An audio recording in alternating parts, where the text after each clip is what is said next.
All right, today we're going to jump into a really fascinating story from the 19th century, all based on an article by Rabbi Yosef Beton.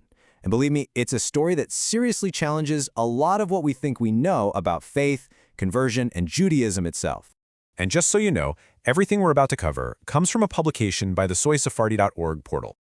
So let's just get right to the heart of it with this question. Is it possible to follow the God of the Torah, to truly believe in its principles, without actually converting to Judaism? This was the exact dilemma facing one man over a century ago, and the answer he got was, well, it was nothing short of revolutionary. So, first up, let's talk about our main character, a spiritual seeker whose journey led him down a path that was, well, pretty unpopular for the time, and that's putting it mildly. To really get how radical his choice was, you have to picture the world he was living in. We're talking about late 19th century Europe. For most Jews, the pressure was to just disappear, to assimilate, hide their identity, or even convert out of Judaism just to stay safe. It was definitely not a time when people were lining up to join the faith. I mean, the danger was real. This was the age of pogroms. Between 1881 and 1905, you see hundreds of these violent massacres erupting, killing thousands of Jews. Being Jewish in Europe didn't come with privileges. It came with enormous risk. And yet, right into this incredibly dangerous world steps our guy, Aime Palliere. He was born in France in 1868 to a devout Catholic family, so he was deeply religious his whole life. His spiritual search led him to check out Protestantism, but his logical mind just couldn't get past doctrines like the Trinity. Then, one day, he walks into a synagogue in Lyon during the holy day of Yom Kippur, and it changes everything. He felt like he'd found the original religion, and his new life goal was crystal clear. He was going to convert to Judaism. Okay, so Palliere is totally convinced. He knows what he has to do. He goes looking for a guide to help him convert. But the advice he gets? Not at all what he expected. Not even close. So picture this. Palliere travels all the way to Livorno, Italy.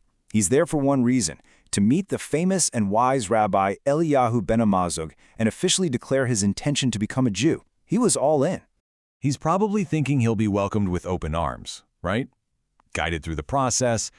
But no, the rabbi gave him advice that just pulled the rug out from under him. Get this, the rabbi, a leader of the Jewish faith, actually talked him out of converting. Now, just think about that for a second. Why on earth would a rabbi turn away someone so sincere, especially at a time when his community was under such attack? And this is where the story gets really incredible. See, the rabbi wasn't rejecting Palliere at all. He was actually opening a door to this deep, ancient idea, a universal path to God that existed outside of the specific path of the Jewish people. So Rabbi Benamozegh introduces him to this concept called Bnei Noach, which means the children of Noah. This refers to basically all non-Jews who believe in the Torah and commit to 7 universal laws. And what's so important here is that this isn't seen as some lesser path. No, it's considered the original agreement between God and, well, all of us, all of humanity.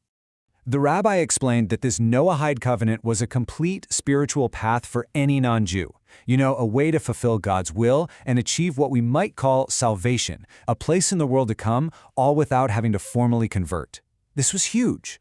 It was a powerful alternative to the idea that one religion has to replace another, which was something Palliere had already struggled with. You can imagine, for Palliere, this was just mind-blowing, a total revelation. It answered all his big questions, like, why did God make me a non-Jew if only Judaism is true? And every religion he'd ever known, salvation was exclusive. You had to join the club to be saved. And here was a faith saying, no, our path is for us, but God has a path for you too, and it's just as valid. But it gets even better. The rabbi didn't just give him another option. He gave him a mission, a really important one. Rabbi Benamozegh told him, and this quote is just incredible, "The future of the human race is in this formula. You will be much more valuable to Israel as an instrument of divine providence for all of humanity." Wow. The rabbi saw that Palliere's real purpose wasn't to become one more Jewish person, but to be a bridge, a voice for this universal message to the rest of the world. So what's the big takeaway from this amazing encounter? It's this really profound vision that, honestly, is still just as relevant today.